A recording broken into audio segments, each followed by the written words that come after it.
So that was Neither Here Nor There. Yeah. It's one of my favourite songs on the album, actually, and I like it because it's so open and Spartan in its sound, and I think that, again, that's the sort of theme that runs through the album, but it's very uncluttered. Yeah. There's depths and layers to it, but the style of the recording, or quite how you've put it together, I'm not sure, but it allows the sounds to breathe and all the components to be heard. That's exactly what I was hoping for. It's funny you should say that. It's exactly what I was hoping for, because I just feel that too much music is too compressed and narrow, and I just try to really open it out. Open it out, not just with audio, like as in, I've incorporated in this room where I recorded, and programmed and wrote it all. So much around us is actually sonically on this record, like the pots and pans and cutlery in the little kitchen area, the old 100-year-old zither on the window, all this equipment, you know, everything around you is involved somehow in this record, and it's like a distillation of my life to date, really, this album, and also lyrically as well. I'm just like I said to you earlier, the gate's open, the gloves are off, and I'm just doing what feels right, what comes naturally, and I think that's exactly partly why this album feels like that to you. And it's funny how these things come across in small ways, so subconsciously you pick them up but you can't quite understand or articulate why or how, but these are some of the reasons for that.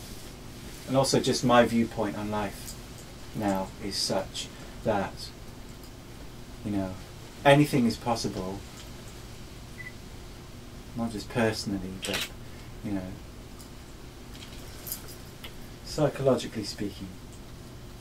There's a kind of Victoriana feel to the track, and it's almost in a way a companion piece to Ripped Red Sails. I'm a big fan of a lot of Victorian kind of music and music hall and things like that, and those all sort of older instruments as well. I probably have a romanticised view of what those things are, maybe, but yeah, I like a lot of that.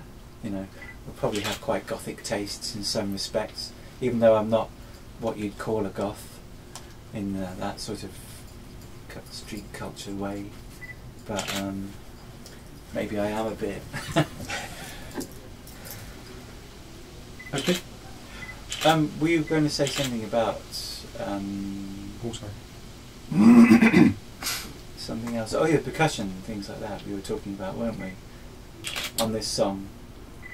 Because the percussion on this song, a lot of it came from that old zither on the windowsill over there, where I was, yeah, go and get it, where I was hitting it and striking it and fiddling about with it, you know.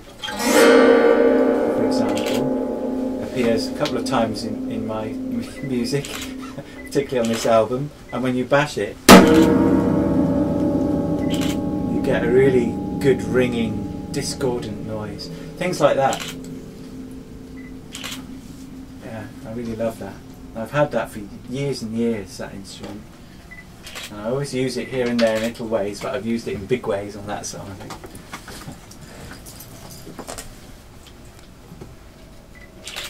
I bought that in Shrewsbury when I lived there 20 years ago, and when I started Necromantic with Martin, and we never used it on anything, but I always thought it'll be useful one day, and it was.